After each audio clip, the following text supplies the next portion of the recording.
시장님을 소개시켜드리겠습니다. 연제구 지방재정공시위원회 심의위원이시고 행안부 주민참여예산 컨설팅위원이시고 동아대학교 경영학과 교수님이신 이승태 교수님이십니다. 큰 박수 부탁드리겠습니다.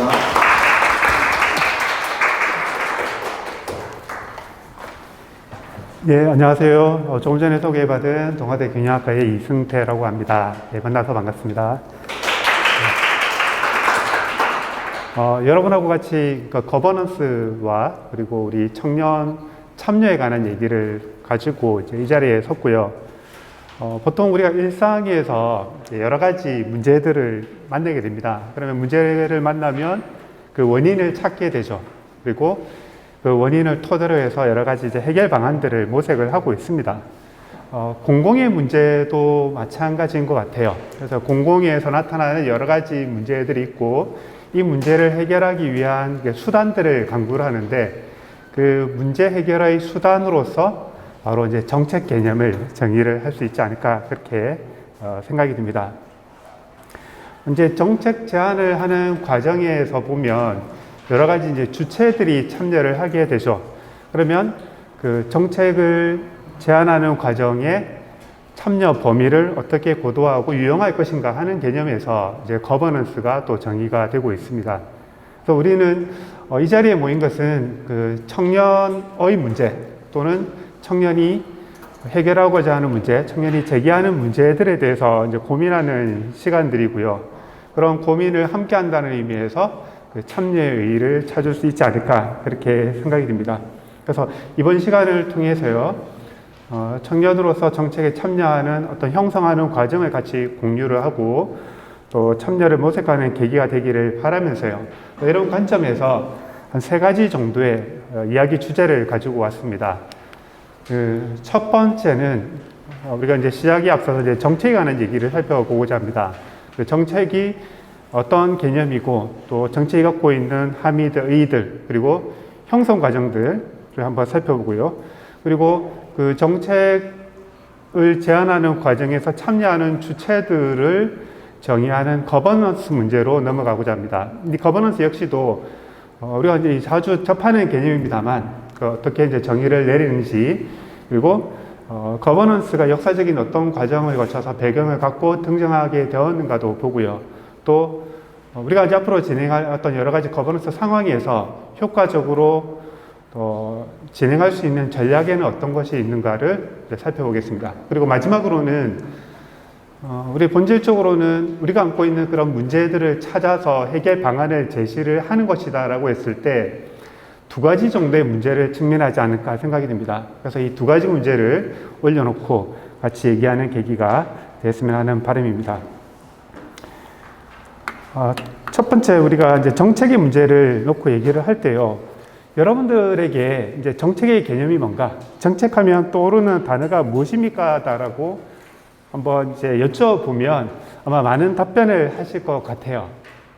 여러분들 중에 혹시 정책에 한번 얘기를 해보실 분이 계십니까? 네, 보통 정책하면 이제 정책 그 자체도 떠오르고요. 또 이제 사업들, 또 법률들, 또 다양하게 진행되고 있는 이제 제도들을 이제 생각을 해 볼 수 있는데요. 정책은 사실은 우리 가까이에 있는 것 같습니다. 우리 보인 이 자리를 생각을 해 보셔도 좋을 것 같아요. 이 자리에는 제일 먼저 여러분들이 계시죠. 네, 청년들이 계시고요. 그리고 부산시가 있습니다. 그리고 우리 청년센터가 있죠. 그죠? 그리고 여러분들이 이 자리에 이제 모일 때는 안고 있는 문제도 함께 우리 가지고 왔습니다.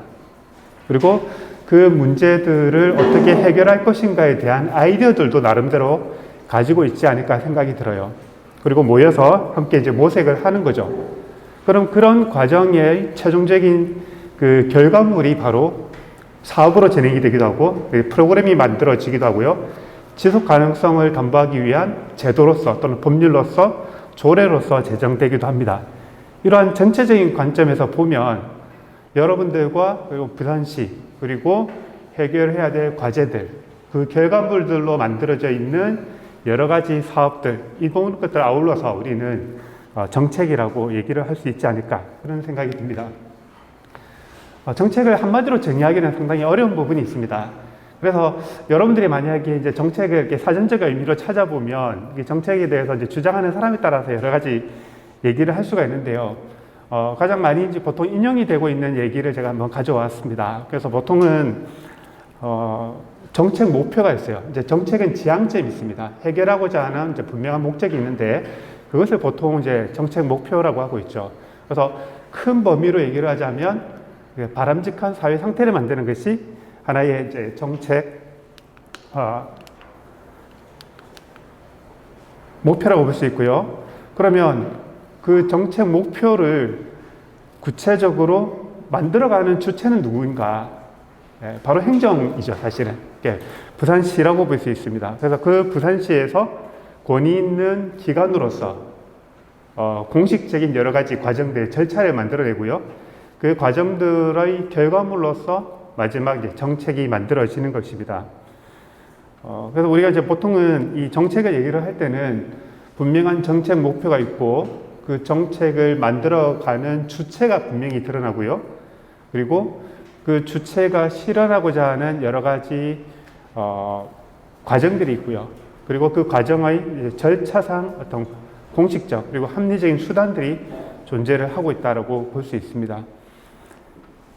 자, 이렇게 만들어진 정책이 모두에게 합의가 되고 동의가 되어진다면, 받아들여진다면 가장 이상적이겠지만 사실 현실적으로는 여러 가지 문제들을 내포하고 있습니다.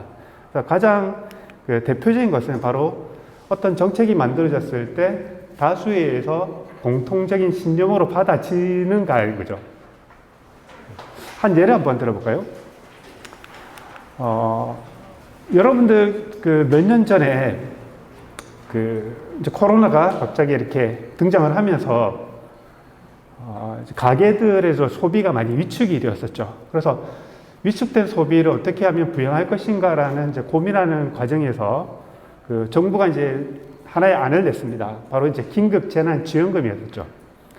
그러면 이제 긴급재난지원금을 이제 국민들에게 지급을 하겠다라는 이제 정책을 만들어냈을 때, 그때부터 각계각층에서 의견이 들어옵니다. 잘했다 또는 잘못했다라는 대전제에서부터 출발을 해서 누구에게 지급을 할 것인가, 그리고 얼마를 지급할 것인가, 만약에 누구에게 선별적으로 지원한다면 무엇으로 기준을 삼을 것인가, 그러니까 소득 규모를 따져야 될 수도 있었겠죠, 그죠? 그런 다양한 논의들이 이제 진행이 됐었습니다. 그래서 어떤 정부가 일방적으로 정책을 만들어냈다라고 가정을 하면 그 정책이 다수에 의해서 완벽하고 통일된 사실은 신념으로 받아들이기는 어려운 부분이 분명히 있었다는 얘기죠. 이것이 어떻게 보면은 이제 자연스러운 어떤 현상들이고 정책이 포함하고 있는 하나의 속성이라고 볼 수가 있습니다. 그래서 우리가 여러분들이 이제 청년이 필요한 어떤 청년을 위한 또는 청년이 제시하는 어떤 정책을 만들었을 때 현실적으로는 여러 이해관계자들에 의해서 얘기가 들어올 수 있다는 얘기죠. 자, 그랬을 때 우리가 그런 문제들을 어떻게 하면 조율을 하고 설득을 시키고 이해시키면서 모두에게, 다수에게 이제 공통의 신념으로 받아들일 수 있도록 만들 것인가 하는 것도 이제 우리가 해결해야 될 하나의 과제라고 말씀드릴 수 있습니다.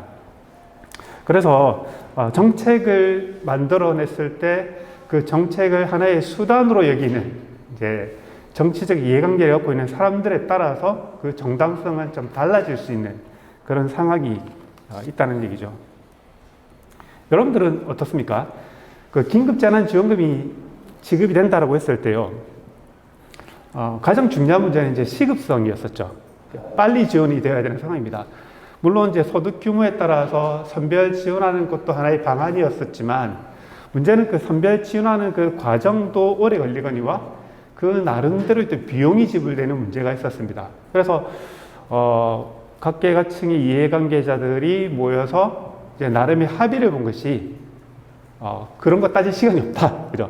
빨리 지급을 하자. 그리고 추후에 나타나는 문제들은 보완하는 방향으로 가자. 이렇게 이제 1차 긴급재난지원금이 지급이 될 때 내린 결론이었다고 볼 수 있습니다. 그 정치라고 하는 개념이 여기에 이제 자연스럽게 등장을 하는데요.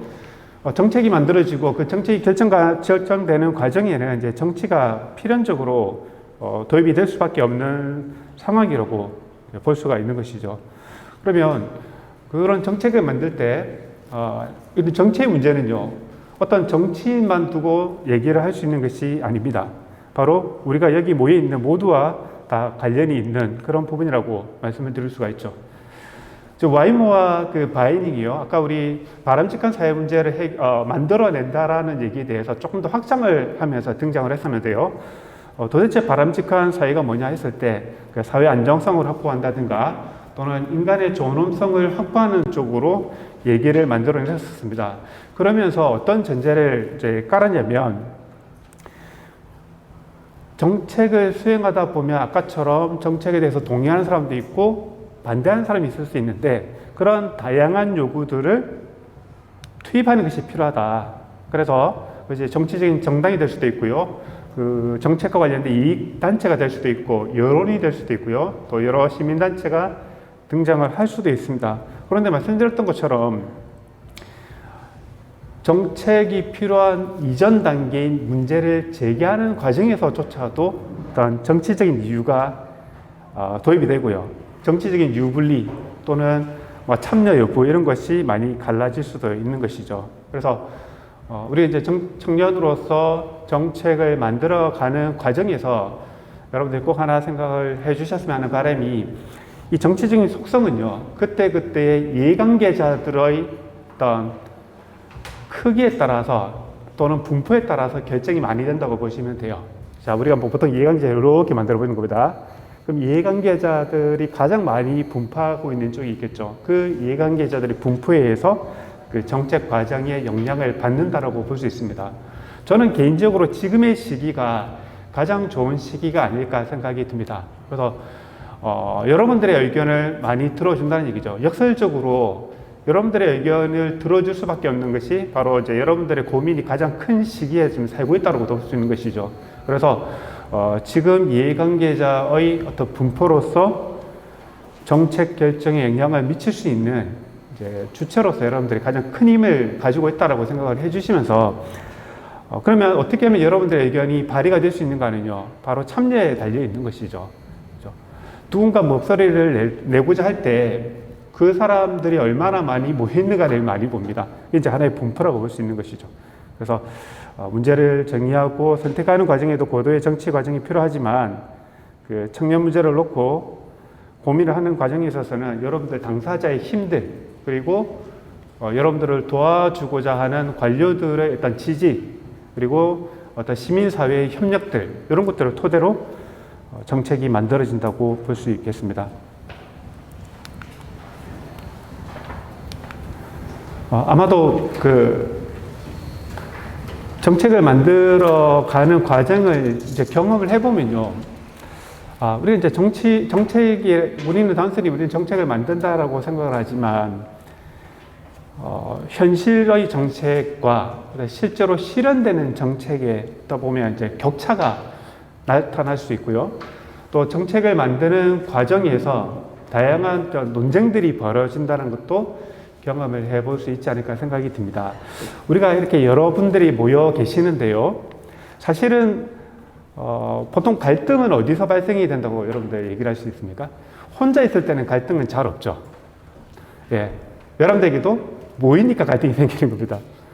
왜 모이면 갈등이 생기는가를 이렇게 살펴보니까 사람들의 생각이 다 다르다는 얘기죠. 우리 집으로 돌아가서 가정도 마찬가지죠. 그죠? 분명히 같은 배경을 갖고 있는 사람들도 불구하고 다툼이 있을 수 있고요, 생각이 다릅니다. 그 원천을 따져볼 것도 없이 그 이유는 모여있기 때문에 그런 거죠. 혼자서는 갈등이 안 생깁니다. 모여있기 때문에 필연적으로 갈등이 생깁니다.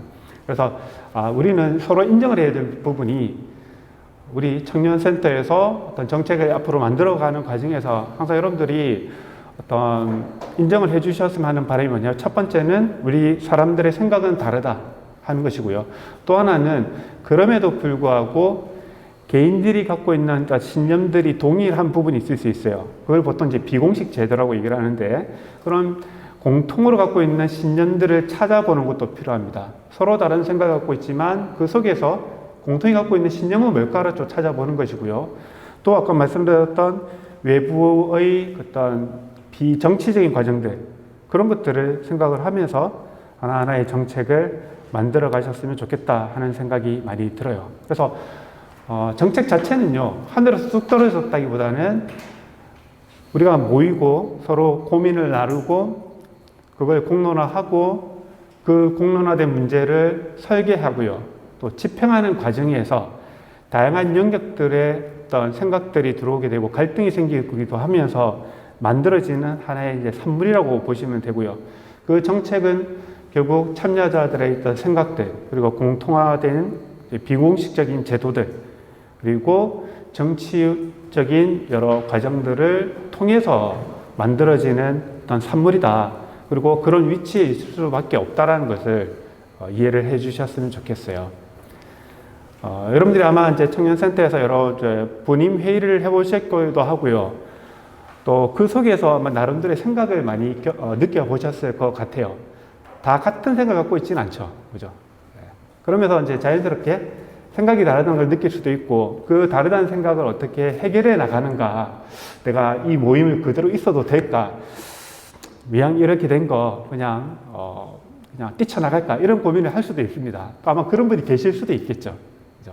그런데 정책의 과정이 그렇다는 것, 그럴 수밖에 없다는 것을 인정을 했을 때 우리 모임의 의의가 더 있을 거라고 저는 생각을 하고 있습니다. 앞서 이제 정책의 개념은요, 이제 바람직한 사회를 만든다는 것, 바람직한 상태를 만든다는 것이고, 그 상태를 위해서 이제 공식화된 행정 주체가 떠오르고요. 공식화된 행정 주체에 의해서 공식적인 모임이 생기고요. 그것에 의해서 기본 방침이 만들어지는 것이라고 정책을 정의를 했었는데요. 이것은 하나 이제 돌아보는 관점에서 사례를 얘기를 한번 드려보고 싶습니다. 그래서 제가 나름대로 정책의 3요소라고 한번 정리를 해봤었는데요. 여러분들이 이제 정책을 만들어가는 과정에서 이 세 가지 부분을 꼭 염두에 두셨으면 하는 바람입니다. 첫 번째는 이제 정책의 목표가 필요하겠죠. 바람직한 사회적 상태를 어떻게 정의하는 것인가 하는 겁니다. 그런데 바람직한 사회 상태를 정의하기 위해서는요, 그 이전에 현 상황에 대한 어떤 모색이 필요한 부분입니다. 지금이 어떤 상황이 있기 때문에 이 상황을 극복하고자 내가 기대하는 목표가 생기는 것이죠. 그리고 그 두 개 간의 사이, 즉 현 상황하고 내가 바라는 상황, 이 두 상황의 갭이, 바로 차이가 우리가 해결해야 될 문제이기도 합니다. 그래서 정책 목표는요, 하나의 우리가 앞으로 만들어갈 정책의 방향과 행동 지침을 이제 제시를 하는 것이고, 우리가 이런 만들어가는 어떤 정당성을 부여받는 것이라고도 볼 수가 있습니다. 자, 우리 정책을 이렇게 한번 설정을 해볼게요. 저도 이제 버스를 자주 타고 다니는데요. 버스를 타고 다니다 보면 한번 이제 불편한 부분이 있었습니다. 어떤 불편함이 있었냐면, 일단 편의성, 안락성 문제는 둘째 치더라도 버스라고 하는 이제 유형의 물체가요, 이제 정류장으로 들어갔다가 다시 이제 벗어나서 이제 도로를 주행을 하게 되죠. 그런데 정류장 근처에 많은 차들이 이제 주차를 하고 있거나, 아니면 도로 폭이 좁아서 이제 정류장을 이탈해서 이제 서게 될 경우도 많습니다. 그러면 이제 버스가 그런 모양을 보였을 때 이제 교통 자체도 이제 소통이 원활하지 못하는 그런 모습이 되겠죠. 그래서 현 상황이 버스 소통이 너무나 잘 이루어지지 않고 있어서 많은 이제 문제점들을 안고 있다. 이런 현 상황에 대한 진단을 한번 내려봤다 가정을 해보겠습니다. 그리고 나서 내가 바라는 것은 뭐냐? 이 반대축에 있는 버스 소통이 원활화되었으면 좋겠다라는 기대를 한번 가져본다는 얘기죠. 그래서 하나의 정책 목표를 버스 소통 원활화로 한번 잡아봤다는 얘기입니다. 자, 여러분들이 생각을 하셨을 때 이 버스 소통을 원활화한다라고 한다면 그런 정책 목표를 이제 해결하기 위한 이제 수단들이 잇따라야 되겠죠. 그 수단들은 바로 이제 정책 목표를 달성하기 위한 수단이라고도 볼 수 있는데요. 우리가 정책을 만들다 보면은 그 정책에 대해서 누군가 혜택을 받는 집단이 있을 수 있지만, 반대로 새로 시행되는 정책으로 인해서 불편을 느끼는 어떤 집단들도 있습니다. 그것을 보통 이제 정책 비용으로 표현을 많이 하고 있어요. 어떤 정책으로부터 피해를 보는 쪽에서 부담하는 희생들을 보통 그 정책 비용이라고도 얘기를 하는데요. 그런 정책 비용들로 인해서 대부분 이제 정책 갈등이 생기게 됩니다. 제가 어떤 정책을 만들었다고 했을 때 다수에서 인정을 받으면 좋겠지만 누군가 불편함을 드러낸다는 얘기죠. 그러면 그 불편함은 뭐냐면 그분이 부담해야 될 희생이 따르기 때문이라고 볼 수가 있습니다. 그래서 그런 정책 실행으로 해서 나타나는 어떤 정책 비용을 줄이기 위해서요. 그 비용을 커버할 수 있는 혜택을 다시 주기도 하고요. 때로는 이제 설득을 하기도 하고 또 그 정책에 순응하도록 여러 가지 제도적으로 보완을 하기도 하고 극단적인 방법으로는 어떤 강압적인 방법을 쓰기도 하죠. 그리고 정책을 이제 집행하기 위해서 재정적인 필요들, 또 자금적인 지원들, 또 인력들이 뒷받침되기도 합니다. 제가 앞서서 이제 정책 목표를 그 버스 소통을 원활화한다라고 했을 때 여러분들이 만약에 어떤 정책 수단으로 우리가 이미 시행하고 있는 하나의 제도가 있습니다. 어떤 제도가 있습니까, 여러분들? 부산시에서 버스 소통을 원활화하기 위해서 시행하고 있는 하나의 정책이 있죠. 예. 여러분들 보고 얘기하시는 겁니까? 지금 현재 시행하고 있는 것이 바로 이제 BRT 사업이 있습니다.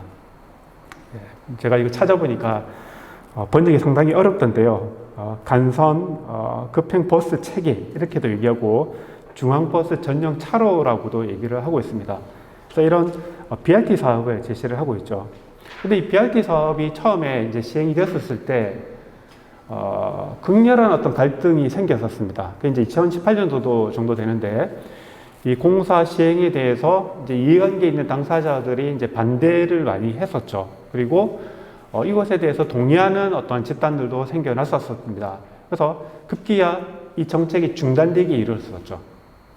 그럼 이 중단된 사업을 어떻게 이제 처리를 할 것인가라는 이제 고민을 했었고, 그 당시에는 전국 지방자치단체 최초로 그 시민 참여단을 구성을 해서 수기하는 그런 시간을 가지기도 했었습니다. 그럼 왜 이런 사업을 중단을 하고 수기하는 시간으로 이제 들어가게 됐는가? 결국 이 정책을 통해서 혜택을 보는 집단하고 정책을 통해서 어떤 희생을 당하는 그런 집단들이 극명하게 나눠졌다는 얘기죠. 자, 여러분들 잠시 한번 생각을 해보실까요? 자, 이미 이제 BRT는 하고 있습니다만, BRT 사업이 이제 시작이 된다라고 했을 때, 가장 많은 혜택을 받는 집단에는 어느 부분을 우리가 찾을 수 있을까요?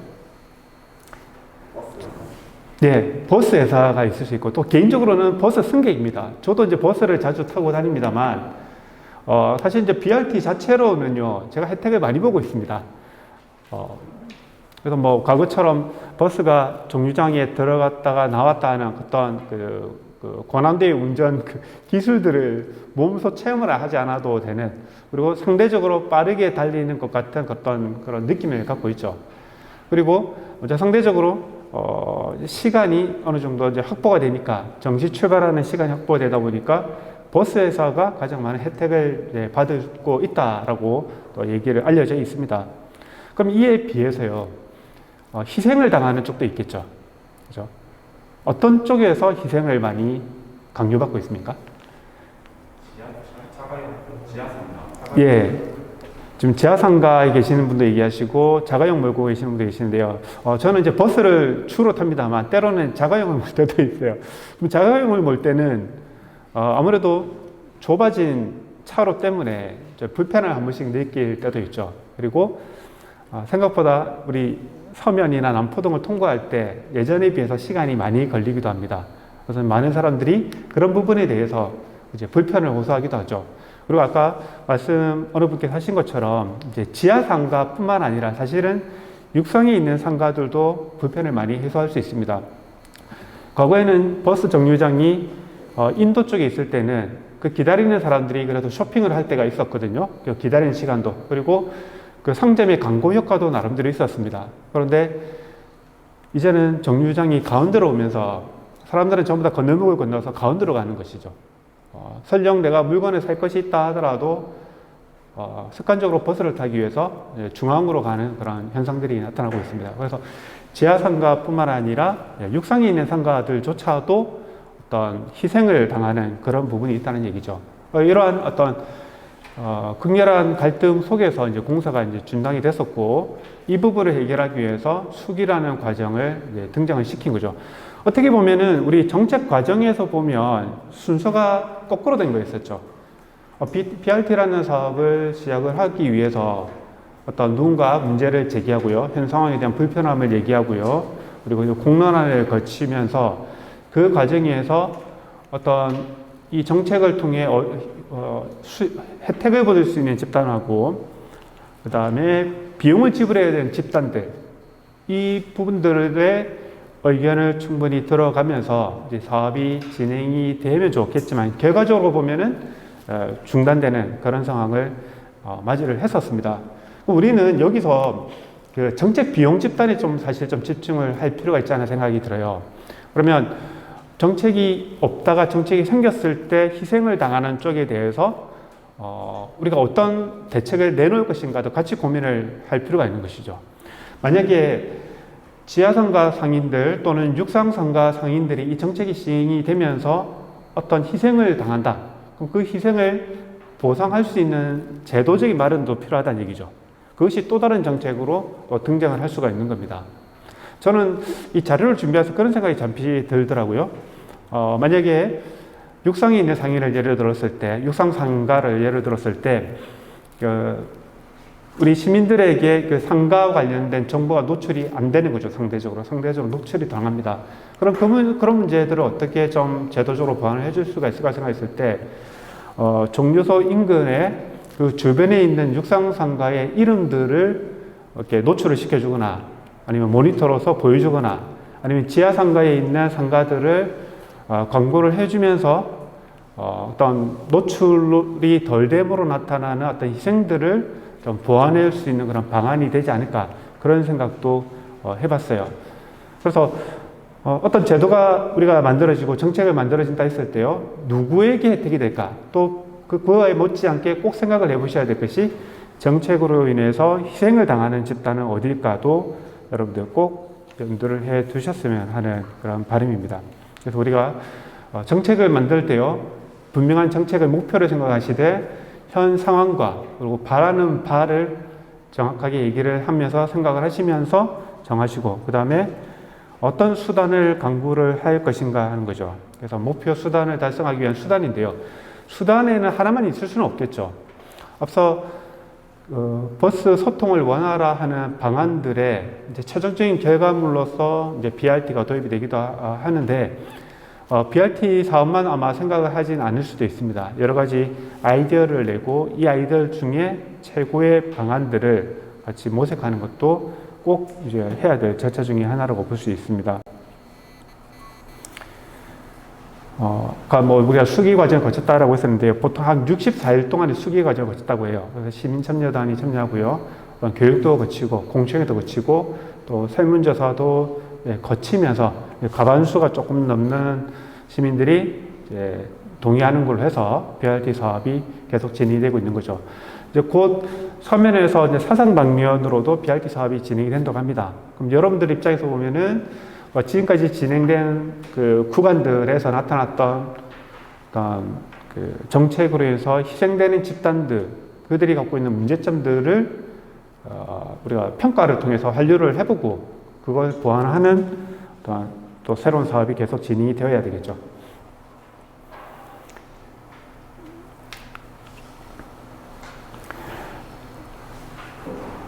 우리가 정책을 얘기를 할 때요, 이제 정책이란 무엇이다라고 한마디로 이제 얘기를 하기보다는 하나의 과정으로서 설명을 드렸었습니다. 그래서 정책에 참여하는 주체들에 대한 언급이 좀 있었고, 또 바라는 바가 어떤 과정이 이루어지는가, 어떤 공식적인 과정이 있는가를 말씀을 드렸는데, 그 부분을 한번 정리를 해보도록 하겠습니다. 그래서 정책 과정이라고 하는 거는요, 이제 일련의 결정 과정이라고 보시면 되겠고, 그 문제를 해결하기 위함이고, 하나의 목표를 달성하기 위한 하나의 과정이라고 보시면 될 것 같아요. 지금 우리 이미 제시되어 있는 청년 관련된 정책들도 대부분 이런 과정을 거쳤다고 볼 수가 있습니다. 이제 우리 청년들이 3, 4분 모여서 현 상황에 대해서 얘기를 나누는 것이죠. 그리고 이 현 상황에 대해서 얘기를 한다는 것은 이 사회가 아직은 그런 정책이 아직 마련되지 않았다는 얘기고, 그런 정책 부재로 인해서 우리가 이제 느끼는 불편함들이 있었습니다. 그건 이제 얘기를 하였고, 그런 얘기가 공감대를 형성하게 된 거였죠. 보통 이것을 이제 의제화라고도 표현을 많이 하고 있습니다. 그래서 누군가에 의해서 어떤 문제를 제기하고요, 그 문제에 대한 공감대를 형성하면서 의제화가 이루어지는 것입니다. 그러면 이 의제화가 이루어지면서 이제 정말 이게 우리가 검토해야 될 문제구나, 이제 정책으로 만들어져야 될 부분이 아닌가라고 생각을 하면 보통 이제 연구 과제로 제시가 되기도 하고요, 또 시민이나 또 행정들에 의해서 이런 정치 문제가 조사되기도 합니다. 그래서 부처들의 협의를 하면서 이 청년들의 문제가 이런 것이 있는데, 이 정말 어느 부처에서도 해결해 주지 못하는 부분이었고 뭔가 이제 사각지대에 놓여 있는 부분이다라고 뭔가 추진력을 얻게 되면 그 다음 단계로 우리는 이제 정책 설계로 넘어가게 되는 것이죠. 그럼 이 정책 설계는 바로 이제 정책 제안서를 구체적으로 만들어가는 과정이라고 볼 수 있습니다. 구체화시킨다는 것은 우리가 정책을 제안하지만 이 정책을 보고 실제로 사업을 이제 설계하고 만들어가는 과정들은 아까 말씀드렸지만 이제 공식화되어 있는 이제 행정 조직이죠. 그 행정 조직에서 봤을 때 타당성을 인정받아야만 그것이 바로 이제 정책으로 제도화된다고 볼 수 있어요. 그래서 어떤 새로운 신규 사업을 만든다든지, 아니면 현재 만들어져 있는 제도를 보완할 필요가 있다든가, 아니면 법률이나 조례나 규칙으로서 만들어져야 할 부분이 있지는 않을까, 그런 것들을 결정을 하게 되고요. 또 이제 예산을 수반할 경우에는 이제 재정 투입의 규모를 결정짓기도 합니다. 그래서 여러분들이 앞으로 정책을 만드실 때 어떻게 하면 뭔가 추진력을 확보할 수 있을까 하는 쪽에 고민을 하시면서 정책 제안을 설계를 해 보는 것이 필요할 것 같습니다. 그리고 이제 정책 설계가 이루어지면 이제 정책 집행이 이루어지는 것이죠. 실제로 정책이 시민들에게 또는 청년들에게 이제 제시가 되는데요. 여기도 우리가 앞서서 말씀드렸던 것처럼 모든 사람에게 이제 공감을 받는 정책이 만들어지면 제일 좋겠지만, 누군가 정책을 수단으로 삼는 어떤 정치적인 집단에 의해서 이제 갈등이 만들어질 수도 있습니다. 그래서 이런쪽으로 그런 집단들을 순응시키는 어떤 순응 확보 수단들도 작동이 돼야 되는 겁니다. 그래서 이제 정책의 필요성을요, 설득을 하는 거고, 이 정책이 제기가 되었을 때 어떤 효과가 있는가도 이제 알려줘야 되는 것이죠.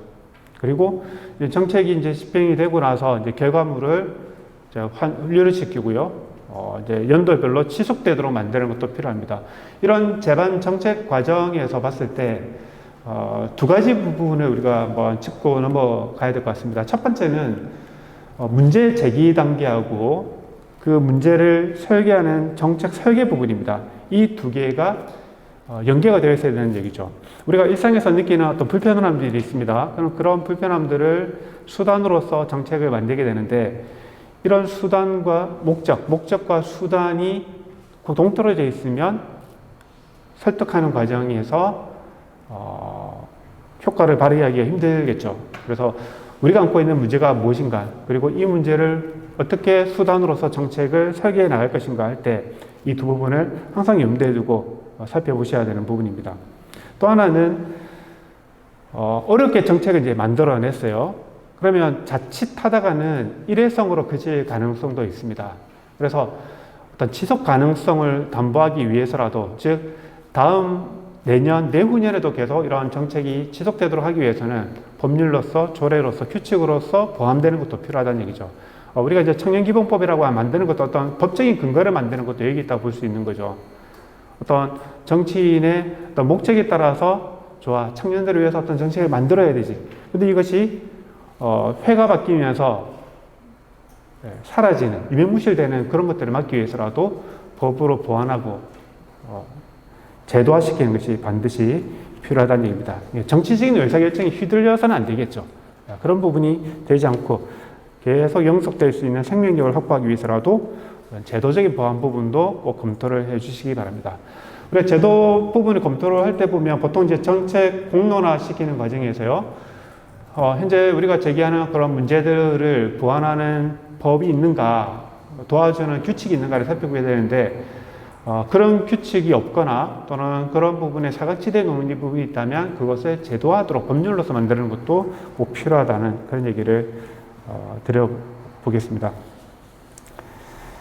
자, 우리 앞서서 우리 정책에 관한 얘기를 이제 진행을 하고 있습니다. 근데 이제 정책을 진행하는 과정에서요, 지금까지는 공식화된 행정 집단에 의해서 만들어지는 하나의 수단으로서 설명을 드리고 있는데요.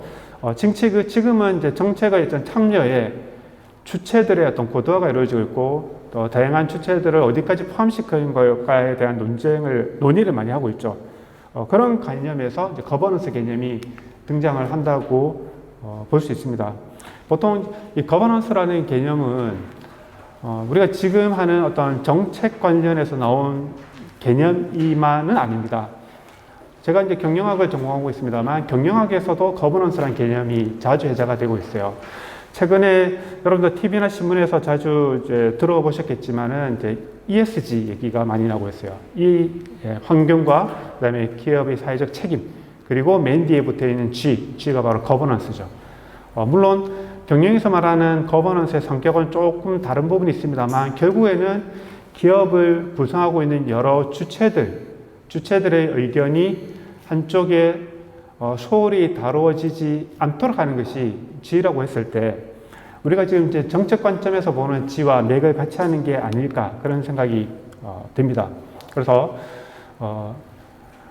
정책이 만들어지는 과정에서요, 행정 관료들의 이제 일방적이고 또는 이제 수직적인 관점에서 바라보던 어떤 정책들에요, 이제는 여러 이해관계자들을 포함시키기 시작했다는 것이죠. 보통 이것은 이제 정책 커뮤니티라고 표현을 많이 하고 있습니다. 그래서 자, 누가 불편함을 느끼고 있습니까? 여러분들이 불편하십니까? 그러면 여러분들이 이 문제 안으로 들어오십시오. 그리고 여러분들이 갖고 있는 문제를 내놓으시고 나름대로 해결 방안이 있다면 모색을 해 주십시오. 물론 이 과정에는 워낙 많은 사람들이 참여를 하고 있기 때문에 갈등이 생길 수도 있고 이질성 때문에 다툼이 있을 수도 있습니다.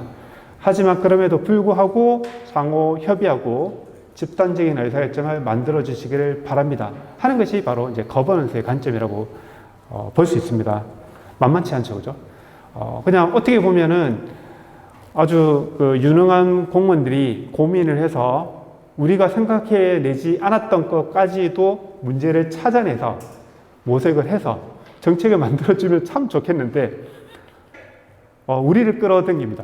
어떻게 보면 우리가 좀 귀찮을 수도 있어요. 또 여러분들이 나름대로의 어떤 관심을 갖고 이 자리에 있지만 때로는 수동적으로 참여를 할 때도 있고요. 또 바빠서 우리에게 필요한 정책을 만드는데 좀 뒤로 미룰 수도 있거든요. 오늘 바빠서 도저히 안 되겠어요. 오늘 좋은 정책을 만드는 아이디어를 낸다고 했는데 오늘 지금 생각이 도저히 안 납니다.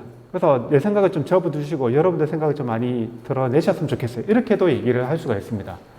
자, 그럼에도 불구하고 왜 거버넌스에 우리를 굳이 참여를 시키느냐 하는 얘기죠. 네. 우리 거버넌스는 이와 같이 공공의 의사결정 문제예요. 그 문제와 관련된 이해관계자들을 많이 포함시켜서 해결하는 것이라고 볼 수 있고요. 청년들 관점에서 보면 아무래도 청년의 스스로의 문제는 가장 잘 알기 때문에 목소리를 들어보겠다는 것이고, 어떤 생각을 갖고 있는지, 어떤 문제가 있는 거, 발견하고 해야 될 문제가 있는지, 불편함이 있는지를 한번 들어보겠다. 그리고 그걸 공론화시켜서 합의된 어떤 개념으로서 정책을 만들어줬으면 좋겠다 하는 거고요. 거기에 정부는 좋아, 예산을 투입을 하겠다, 재정화시키겠다, 이렇게 얘기를 하고 있는 것입니다. 자, 우리 여기서 하나의 예를 잠시 들고 가보겠습니다. 제가 이제 도쿄 세타가야쿠 사례를 가져왔는데요. 물론 좀 이 사례가 뭐 최고의 사례이기 때문에 가져온 건 아니고요. 이 과정이 약간 이제 재미가 있어서 가져와 봤습니다. 이제 1970년대에요. 이제 세타가야쿠에서 구 단위로 사업을 하나 진행했습니다. 이제 목조 주택들이 노후화되어 있었어요. 그래서 이 목조 주택들을 이제 재정비할 목적으로 재정비 사업을 진행을 한 것입니다.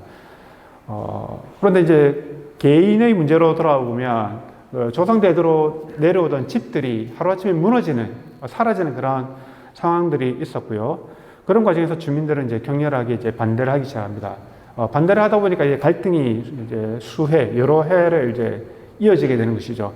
즉, 구 입장에서 보면은 주대적으로 목조주택을 재정비하겠다라는 사업이 이제 문제점에 이제 봉착을 하게 되는 거였습니다.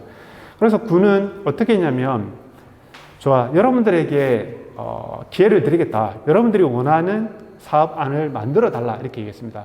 즉, 구가 일방적으로 진행할 사업들을 주민에게 이제 넘겨준 것이죠. 이제 토스를 한 겁니다.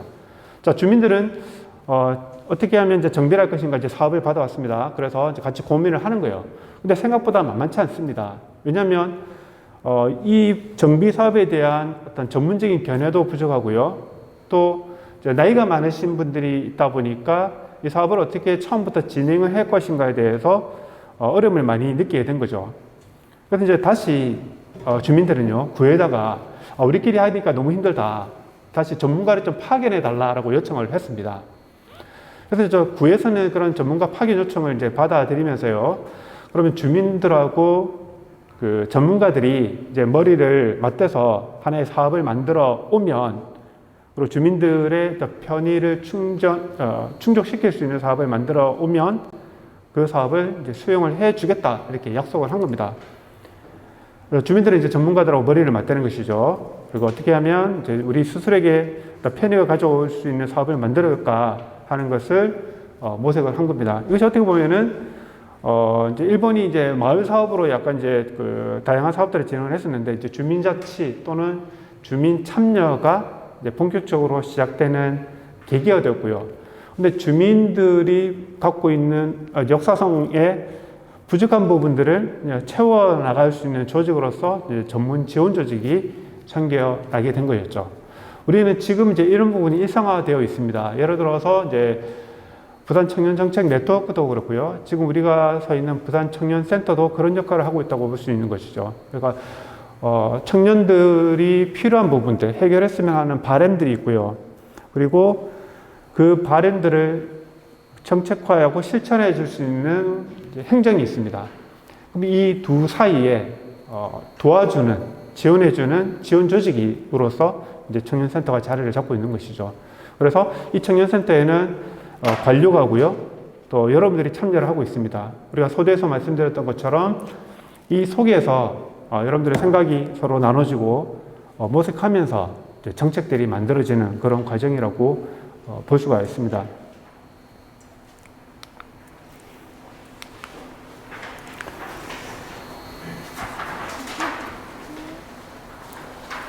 공공의사결정이 이제 지금까지 만들어졌던 정책의 어떤 패러다임을 벗어나는 그런 문제 해결 방식이라고 했을 때, 이것을 한마디로 표현한 것이 바로 이제 네트워크입니다. 예, 우리가 지금 부산 청년 정책 네트워크라는 이름을 달고 있죠. 어떻게 보면은 청년들의 문제를 해결할 수 있는 정책을 마련하는 과정에서 여러 이해관계자 집단들이 한 자리에 모여 모색한다는 의미에서 부산 청년 정책 네트워크라는 이름을 갖고 있는 게 아닌가, 그런 생각이 들고 있는데요. 이런 과정에 보면 그 시민들하고요, 그 다음에 행정이 서로 상호작용을 하는 것이죠. 하나의 제가 나름의 바람이 있다면 이제 지역사회도 함께 참여를 해서 어떤 공동의 문제를 해결해 가는 기회가 있었으면 좋겠고, 우리는 이제 청년끼리만 모여 있는데 여기에 청년이 아닌 주체들도 와서 청년들의 문제를 같이 고민해 보는 것도 어떤 완성된 네트워크라고 볼 수 있지 않을까, 그런 생각이 듭니다. 그래서 각자 갖고 있는 아까 우리 생각이 다르고요. 그리고 그 생각들의 일치된 어떤 비공식 제도가 있을 수 있고, 또 정치적인 어떤 성향들, 정치적인 견해들, 정치적인 이해관계들이 있는데, 그런 속에서 자기 이익을 최소화시키면서 공식화되고 또 합의되고 또 심의되고 또 집단적인 어떤 의사결정을 거치는 것이 바로 거버넌스라고 볼 수 있겠습니다. 그래서 여러분들은요, 이제 객체가 아니죠. 주체로서 계신다고 보시면 되고요. 여러분들이 이제 합의를 하시는 거고요. 여러분들이 분과회의를 하시면서 심의를 하시는 거죠. 그리고 최종안의 하나의 의사결정, 집단적인 의사결정을 내리게 되는 거고요. 또 이 과정은요, 공식적인 과정입니다. 그래서 공식적인 모임도 하고요, 세미나도 열 수도 있고, 간담회도 열 수도 있고요, 설문조사를 하기도 하는 겁니다. 그런 공식적인 과정을 통해서 여러분들의 행위가 거버넌스로서 담보가 되게 되는 겁니다. 그래서 이제 거버넌스라고 하는 개념을 잠시 이제 말씀을 드렸는데, 그렇다면 왜 갑자기 정부 주도 또는 행정 편의의 정책들이 만들어지면 되는데 왜 어떤 공동의 의사결정 문제가 등장을 하게 되었을까? 이런 부분을 한번 살펴봤으면 하는데요. 우리가 이제 역사적인 배경을 살펴보면 그렇습니다. 보통 복지가 잘 실현되고 있는 국가를 따져보면 보통 이제 유럽 얘기를 많이 하고 있죠. 근데 이제 유럽 국가들이 복지 국가를 지향할 수 있는 근거에는 바로 이제 돈입니다. 세금이죠, 그죠? 세금이 많이 거치기 때문에 그 세금을 토대로 해서 선별 없는 어떤 복지가 가능한 그런 부분이었었습니다. 그런데 복지 사회가 되기 위해서는 전제가 되는 게 세금이고 끊김없는 세금이 토대로 돼야만 복지 국가를 이룰 수가 있는데 70년대에 들어오면서 여러분 아시다시피 이제 오일 쇼크가 왔었죠. 오일 쇼크가 왔다는 것은 이제 지금처럼 석유 가격이 오르면요, 기업 입장에서 보면 생산 원가가 올라갑니다. 생산 원가가 올라가면 예전처럼 누리던 이익을 많이 못 누리게 되는 거죠. 자, 이익이 있어야만 세금이 있을 수 있는데 세금이 줄어들기 시작한다는 겁니다. 기업들이 이제 도산하는 과정을 많이 거치게 되니까요. 그러면 과거 정부에서는 풍부하게 풍성하게 거쳤던 세금을 토대로 해서 마음껏 복지 정책을 재정적으로 투입을 해서 이루어 갔었는데 그런 세금이 줄어들기 시작하니까 정부 입장에서도 무한정 복지를 누릴 수 없는 문제가 나타나는 것이죠. 이제 어떤 문제로 이제 기착하게 되냐면 누구는 주고 누구는 줄 수 없는 문제가 되는 겁니다. 심지어 누구를 줄 건가 고민을 하게 되는 거고요. 여기서 보면 약간 이제 불편한 상황들이 나타납니다. 내가 생각할 때 나는 복지 혜택을 받아야 될 주체인 것 같은데 왜 정부는 나한테 복지 혜택을 주지 않는가 이렇게 얘기하는 거죠. 그랬더니 정부는 뭐라고 하냐면 당신이 복지 혜택을 받아야 된다는 근거를 제시를 하라 이렇게 하는 거죠.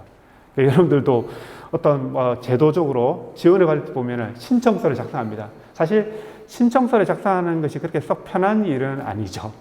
내가 누리는 혜택으로서 세금을 내는 주체로서 마땅히 받아야 될 부분이 있는데 행정은 증명을 하라고 우리한테 요구를 하고 있는 것입니다. 근데 왜 그렇게 요구를 할 수밖에 없냐면 세금이었기 때문에 그죠. 돈이었기 때문에 그런 겁니다.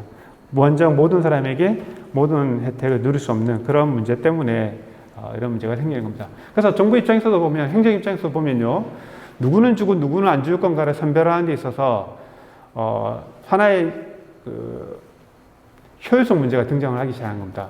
어떻게 하면 효율적이고 합리적으로 받아야 될 사람을 찾아서 지급을 할 것인가 하는 그런 문제가 등장하게 되고 이런 효율성과 합리성의 문제는요 사실 민간의 문제입니다. 행정이 그동안 누렸던 문제가 아니었거든요. 그래서 민간이 그동안 했었던 어떤 의사결정 방안들을 행정으로 집어넣게 되는 것이죠. 자, 민간들은요 정부에게 여태까지 그런 배분의 경험이 없으니까 우리의 방식대로 해달라 하는 겁니다. 그래서 정책의 민간 부분이 민간 영역이 들어가기 시작하는 거고요. 또 민간이 들어가다 보니까 사각지대를 어떻게 하면 해결할 것인가 하는 문제에 대해서 좀 더 고민을 하게 됩니다. 그래서 사실 이제 여러 가지 이제 그 거버넌스와 관련된 얘기들을 제가 한꺼번에 보여드리는데요. 이것은 어떻게 보면 등장 배경은 아니고요. 말씀드렸던 것처럼 그 세금 부재로 인해서 나타나는 문제를 효율성 문제로 접근하면서 줄 사람과 안 줄 사람을 선별하는 그런 어떤 행정적인 이론을 보통 이제 신공공 관리론이라고 얘기를 많이 하고 있습니다. 행정학에서 이렇게 정의를 많이 하고 있어요. 그래서 위탁이라고 하는 문제, 또 민영화하는 문제, 이런 문제들이 이제 신공공관리론에서 등장을 하게 되는 것이고, 그런데 이런 그 위탁의 문제 또는 민영화의 문제에 있어서 또 문제점이 대두가 되는 것이죠. 배제 문제가 생기는 겁니다. 절차상 하자가 생기기도 해요. 그래서 이런 문제에서 민주적인 방법들 또는 정부가 갖고 있는 자원들을 잘 활용해서 배분할 수 있는 과정들을 따지다 보니까 이제 거버넌스 문제가 발생이 되게 되는 거죠. 즉, 협력적 거버넌스와 네트워크, 그리고 이제 플랫폼은 사실은 이제 동일선상에 있는 개념이라고 보시면 되겠고, 신공공관리론의 어떤 그 대안으로서 등장한 문제들이라고 볼 수 있습니다. 최근에는 정부 입장에서 보면은 플랫폼 정부 이런 것들을 얘기를 하기도 하는 거죠. 즉, 하나의 플랫폼 정부 아래 여러 다중지성을 갖고 있는 주체들이 들어와서 갖고 있는 자원을 보다 촉진을 해서, 진보화된 이제 대안들을 만들어내자 하는 그런 개념으로 나올 수 있고요. 그리고 여러 참여 주체들 간의 이해관계를 배제를 하면서 바람직한 방향을 모색하는 네트워크 개념이 등장을 하기도 하고 있습니다. 그래서 거버넌스의 배경은 어떻게 보면 행정이 할 수 없는 또는 행정이 더 이상 수행할 수 없는 부분을 민간과 함께 하자는 것이었고, 그것이 바로 공공의사결정 문제로 들어갔다고 볼 수가 있는 것이죠. 자, 이렇게 하는 것이, 즉 개인들을 정책 과정에 참여하는 것이 바로 보다 효과적인 정책을 이제 수행을 할 수가 있다 하는 겁니다. 그런데 우리가 이제 정책 과정에 민간이 이제 들어오기 시작하는 겁니다. 그런데 민간이 들어오기 시작하는데요, 이 안에서도 또 많은 경험들에 부딪히게 되는 것이죠. 한번 참여를 해 보니 또 상황들이 달라지기 시작하는 겁니다. 제가 최근에 들었던 얘기들을 한번 적어봤는데요. 이런 얘기를 한번 하기도 합니다. 나를 의사결정에 참여를 시키겠다 해서 한번 자리에 참석을 해봤는데 나의 문제에 별로 관심이 없네. 그리고 자꾸 오라가라고 한다 이거죠. 그리고 와서 문제를 뭔가 같이 모색을 해보려고 했더니 이미 결론이 나 있네. 그리고 과연 우리 말을 잘 들어줄까? 이런 생각들을 하게 되는 것이죠. 그리고 행정 입장에서도 또 나름대로의 생각을 하고 있습니다. 예. 자, 민간을 거버넌스 영역으로서 정책에 한번 같이 참여를 해봤는데, 우리가 기대했던 것만큼 전문성이 그렇게 높지가 않구나, 이런 또 생각을 하게 되고요. 모여있는 사람들의 개인의 생각들이 워낙 다양하다 보니까 자기들 주장만 많이 한다, 이렇게 생각을 하고, 또 행정이 또 나름대로의 노하우가 있기 때문에 일처리가 빨리빨리 수행이 될 수 있는데 시간이 너무 더디게 진행이 되는 겁니다. 하루이면 될 것 같은데 그 과정이 여러 해가 진행이 될 때도 있다는 얘기죠. 그래서 내리는 결론이 굳이 이란 얘기가 나오는 거죠. 굳이 행정이 민간과 함께 뭔가 일을 모색을 해야 되느냐 하는 이제 그런 장벽을 많이 느끼게 되는 겁니다. 여러분들도 그런 생각을 한 번씩 할 때가 있지 않을까 싶어요. 저도 여러분들과 함께 하거나 또는 이제 행정으로 들어가서 같이 일을 할 때 보면 양쪽 느낌을 다 느끼게 되는데, 그런데 여기서 우리가 그만두기에는 우리에게 주어진 기회가 이제 너무 아깝습니다.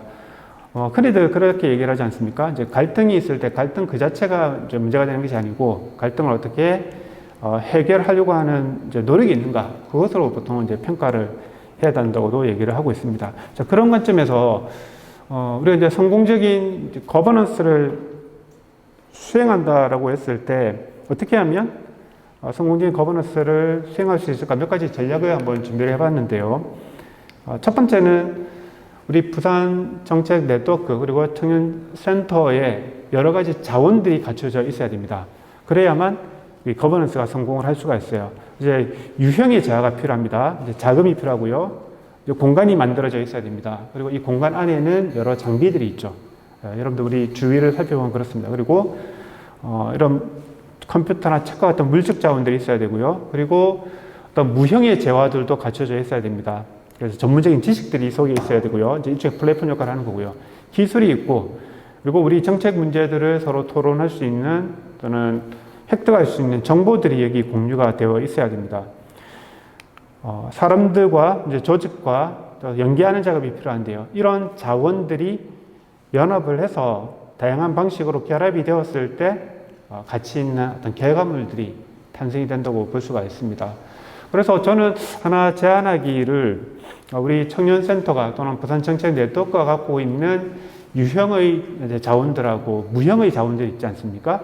그런 자원들을 체계적으로 정리하는 것도 필요해요. 그래서 일종의 플랫폼 역할을 한다면 청년들이 이 자리에 왔을 때 해결하고자 하는 문제를 어떤 자원을 통해서 활용할 수 있고 어떤 무형의 어떤 지식을 활용해서 해결해 갈 수 있을까 하는 것들을 데이터베이스에 되어 있는 것이 꼭 필요하다고 생각을 합니다. 그래서 우리 청년센터가 활용할 수 있는 자원들이 있을 거 아니에요? 그 부분들을 리스트로 만들어서 공유를 하는 것도 필요하고요. 또 하나의 문제는 우리가 이제 그 네트워크 속에서 우리가 참여하고 있는데, 이 네트워크 속에서는 두 가지 문제가 필연적으로 발생합니다. 하나는 이질성이고 또 하나는 이제 갈등의 문제죠. 이질성은 서로 다르다는 얘기입니다. 다르다는 얘기죠. 그런데 다르다는 것 자체는 문제가 되는 게 아니고요. 우리가 서로 이제 협력을 하기 위해서는 각자 갖고 있는 책임과 의무가 있는데 그것들을 이제 명확하게 규명할 필요가 있고요. 또 우리가 이제 참여하고 있는 주체들이 추구하고자 하는 이익들이 분명히 있을 거예요. 그리고 이런 이익들을 배척한다라는 신뢰가 있어야 됩니다. 그래서 우리가 개인의 서로 다른 생각으로 이 자리에 모여 있지만 개인의 어떤 이익만을 추구하지는 않겠다라는 그런 신뢰가 있어야 되고, 또 하나는 자, 내가 하는 말을 상대가 들어주고 상대가 하는 말을 내가 들어주겠다라는 리스펙트가 있어야 되는 얘기죠. 이제 서로 존경의 표시가 있어야 됩니다. 그것들이 어떤 이질의 문제를 해결을 해 나갈 수 있습니다. 여러분 하실 수 있겠습니까? 우리 모인다는 것 자체도 아까 말씀드렸듯이 사실은 갈등의 구조를 갖고 있는 겁니다. 근데 이 갈등의 문제는 근본적으로 이질에서 나타나는 건데, 우리가 갖고 있는 이제 책임과 의무를 다해주는 거고, 개인의 이익을 배제하겠다라는, 그리고 상대의 말을 들어주겠다라는 그런 관점에서 모이시면 좋겠다는 얘기입니다. 그리고 이제 갈등은 이슈 문제로 들어가면 들어갈수록 발생할 수밖에 없습니다. 서로가 갖고 있는 문제를 제기한다고 했을 때 누구에게는 그게 문제지만 누구에게는 그게 전혀 문제가 안 될 수도 있어요. 그러다 보면 갈등이 생기겠죠. 굉장히 날카롭게 대두가 될 수 있습니다. 그런데 그런 날카로운 어떤 갈등들이 하나의 새로운 아이디어를 만들어낼 수도 있습니다. 갈등을 즐길 수도 있다는 얘기죠. 예. 자, 우리 모임에 가보면요, 서로 생각이 많이 다릅니다. 근데 생각이 다른 애로 그쳐버리면 이제 앞으로 나갈 수가 없지만 그 다른 곳에서 합치기도 하고요, 또 분리하기도 하고, 또 의견을 나누다 보면 더 좋은 아이디어들이 나올 수 있습니다. 자, 그런 어떤 합성 효과를 여러분들이 누려보셨으면 좋겠어요. 그래서 분위모회를 하거나 모임을 하실 때 분명히 나와 다른 생각들을 하면서 갈등이 나타날 수도 있는데, 그 갈등 속에서 내가 어떤 아이디어를 또 찾아낼 수 있을까? 저 사람이 말한 것에서 내가 여기 추가해서 뭔가 보완할 수 있는 부분은 없을까라는 것을 한다면 이제 갈등이 아닌 이제 자극이 될 수 있겠죠. 물론 이제 갈등이 이제 심화될 수 있습니다. 그리고 교착 상태로 빠져들 수도 있는데요. 그런 교착 상태를 해결하기 위해서는 이제 누군가가 조정을 해줘야 되고, 중재하는 것도 필요합니다. 그래서 조정한다는 것은 이제 제3자가 개입이 되는 거고요. 이제 중재하는 것은 서로 의견을 들어보고 이제 더 나은 방안들을 제시하기도 하는 거죠. 그래서 여러분들 분위회의를 만약에 하신다면 그 속에서 나타나는 속에서 제3자가 서로 조정을 해주고요. 또 서로 설득을 시켜주고 또 해결책을 제시해주는 그런 과정들도 필요한 부분입니다. 어떤 모임이 잘 되는 거는 조용하게 이루어진다기보다는 시끌벅적하고요. 사람들의 친밀도도요, 어떻게 보면 갈등 속에서 더 친밀을 해주죠. 갈등 겪다가 돌아보면, 이거 내가 뭔가 실수를 한 부분이 있었구나. 내가 여기서는 조금 더 참아도 될 부분이 있었는데 하는 것을 서로 이제 말하고 인정해 줬을 때 그런 갈등 문제는 해결해질 수 있지 않을까 생각이 들고요.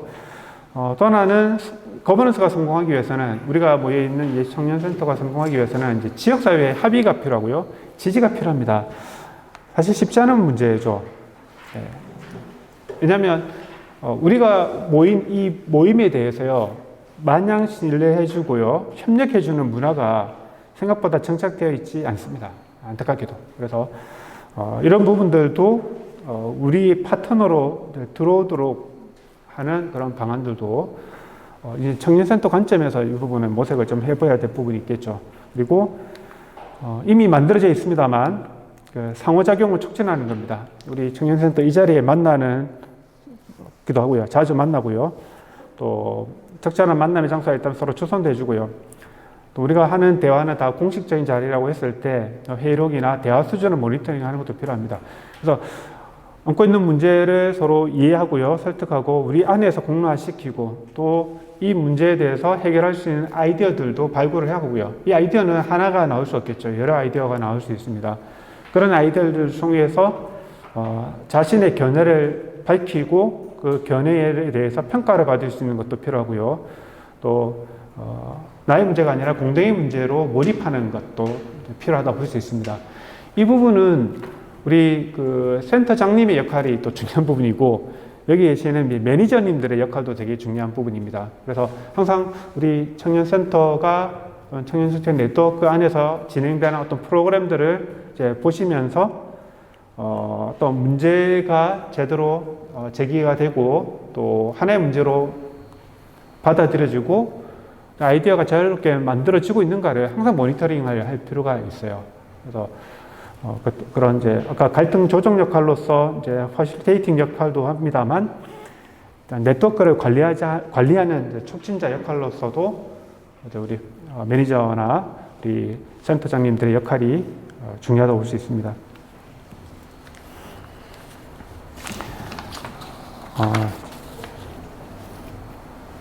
시간이 좀 많이 흘러가는 것 같은데요. 우리 바로 이제 우리 문제 앞에 놓인 두 가지 과제로 한번 넘어갔으면 좋겠습니다. 우리가 문제를 서로 이 테이블 위에 올려놓고요. 이제 누군가 얘기를 하기 시작합니다. 그 문제를 또 귀담아 들으면서 문제를 이제 확장시켜 나가죠. 담론을 이제 나누는 겁니다. 자, 그랬을 때 그 문제를요, 이 두 가지 관점으로 한번 바라볼 필요가 있습니다. 그 문제의 원인을 찾아야 될 경우도 있고요. 또는 이제 문제를 빨리 해결을 해야 될 수도 있습니다. 여러분에게 이제 질문을 한번 드려보는 건데, 여러분들 길을 걷다가요, 넘어졌습니다. 길을 걷다 넘어졌어요. 현 상황이 넘어졌습니다. 이때 넘어진 원인을 찾으셔야 됩니까? 아니면 빨리 해결책을 찾으셔야 됩니까? 즉시 병원에 가셔야 됩니까? 예. 길 가다 넘어졌어요. 내가 왜 넘어졌을까? 혹시 주위를 돌아봤더니, 뭔가, 길이 평탄치가 않았구나. 어떻게 하면 이 길을 평탄해 할까? 이 고민이 중요한 게 아니고요. 빨리 병원에 가서, 다친 부위를 치료를 해야 되겠죠. 그죠? 그래서 이 경우는 즉시 병원에 가서 문제를 해결하는 것이 더 중요합니다. 근데 또 하나 이제 문제가 있어요. 인터넷이 잘 안 됩니다. 자, 우리가 사용하는 인터넷이 잘 안 돼요. 인터넷이 잘 안 되면 어떻게 우리가 해야 됩니까? 왜 인터넷이 안 되지? 혹시 선이 뽑혔나? 그죠? 요즘에는 선을 또 연결 안 하기도 합니다. 무선 인터넷 지금 뭐 끊긴 부분이 있는가? 그걸 찾아야 됩니까? 아니면 바로 업체를 바꿔야 되는 겁니까? 예. 물론 뭐 업체를 바꿔야 될 수도 있지만 사실은 원인을 찾는 것이 문제일 수 있습니다. 그래서 어떤 문제가 발생이 되었을 때요, 그 원인을 찾아서 해결을 해야 될 수도 있지만 원인을 돌아보는 것이 아니고 즉각 문제를 해결하는 것도 필요합니다.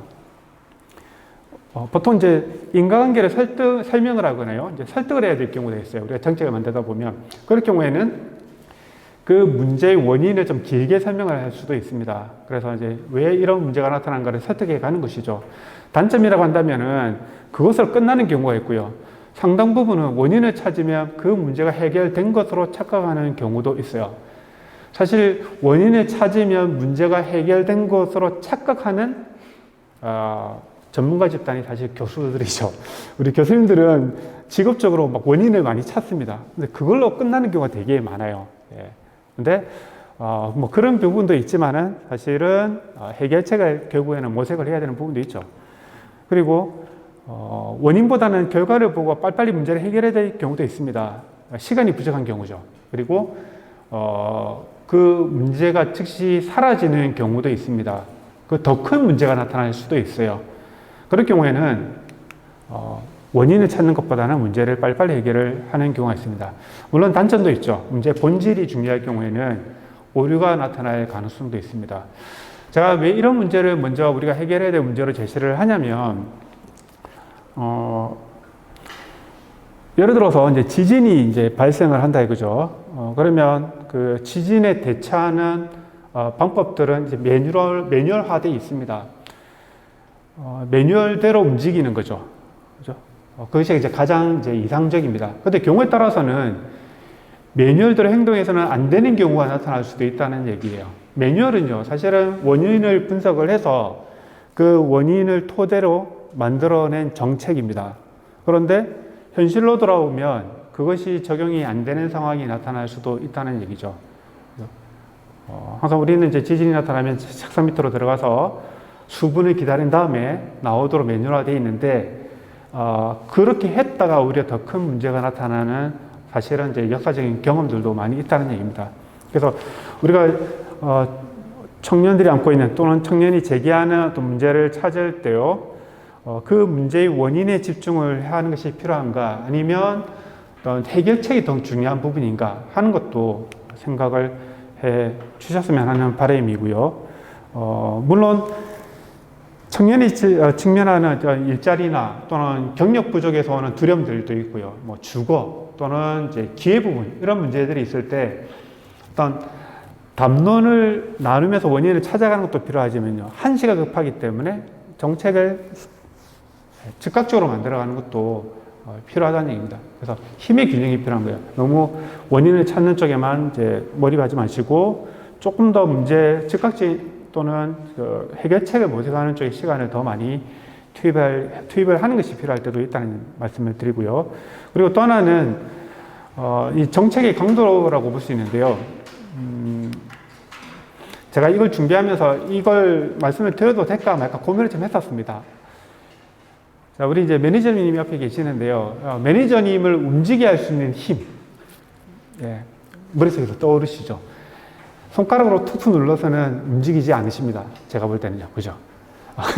움직일 수 있는 조금 더 강화된 힘이 주어져야만 사실은 움직일 수가 있을 것 같아요. 왜냐하면 마찰력이 존재하잖아요. 그죠? 물체는 항상 마찰력이 존재합니다. 마찰력을 극복할 수 있는 힘이 주어져야만 물체는 이동할 수밖에 없습니다. 우리 정책도 마찬가지인 것 같아요. 우리가 안고 있는 문제가 있습니다. 그런데 이 문제의 크기가 클 수도 있고 작을 수도 있어요. 그 문제의 본질을 잘 살펴보면은 그 문제를 해결하기 위한 정책이 어떤 아이디어로 도출이 되어야 되는 것이고, 그 아이디어에 따라서 해결이 이루어진다는 얘기죠. 아까 우리가 서두에서 그런 말씀을 드렸거든요. 우리 정책 과정에서 문제가 있고 그것을 정책을 설계를 할 때 그 문제, 제기된 문제하고 설계된 문제가 동일해야 된다는 얘기죠. 즉 목적과 수단이 동일한 선상에서 있을 경우에만 그게 타당성을 부여받을 수 있다는 얘기입니다. 그래서 여러분들이 안고 있는 문제가 있을 때 그 문제를 어느 정도 범위 내에서 해결을 할 것인가 하는 범위를 정책 제안을 만들 때 고민을 해 주셨으면 하는 바람입니다. 길이 좁아서 차가 진행이 되지 못하는 그런 상황이 있을 때요, 양쪽 집을 다 허물겠다라는 어떤 정책을 제안할 수는 없겠죠. 범위가 필요하고요. 이해관계자들을 설득시킬 수 있는 정책이 필요하다고 말씀을 드릴 수 있겠습니다. 그래서 제가 짧은 시간이었지만은 우리가 이제 정책이라고 하는 것은 우리 이 자리에 모인 것이 바로 이제 정책의 하나의 과정이라고 말씀을 드릴 수가 있습니다. 여러분들이 계시고 부산시가 계시고 여러분들이 안고 있는 문제가 있고요. 그것을 해결하기 위한 여러 가지 정책들이 만들어지고 구체적으로 사업이 만들어지고 프로그램이 만들어집니다. 이것을 우리가 정책이라고 볼 수 있고요. 이 정책을 우리가 행정만이 이루어지던 사회에서 이 문제와 관련된 다양한 이해관계자들이 모여서 문제를 해결하는 그런 자리가 있는 거고요. 이 속에는 필연적으로 이제 이질성이 있고 갈등이 있습니다. 그래서 그 문제들을 밖으로 드러내놓고 서로 공유하면서 갈등을 넘어가시는 것이 되게 필요한 부분이라고 생각이 들고요. 뭐 중구난방 좌충우돌처럼 보일 수 있지만 사실은 그 속에서 여러분들이 더 좋은 아이디어를 만들어낸다고 저는 생각을 합니다. 그래서 자주 모이시고 참여함으로써 여러분들의 생각과 여러분들이 제기하는 문제를 드러내셨으면 하는 바람이고, 지역사회가 이 부분을 많이 공감을 하도록 저도 나름대로 노력을 많이 하도록 하겠습니다. 제가 주어진 시간 이 정도로 해서 마무리를 짓도록 하겠습니다.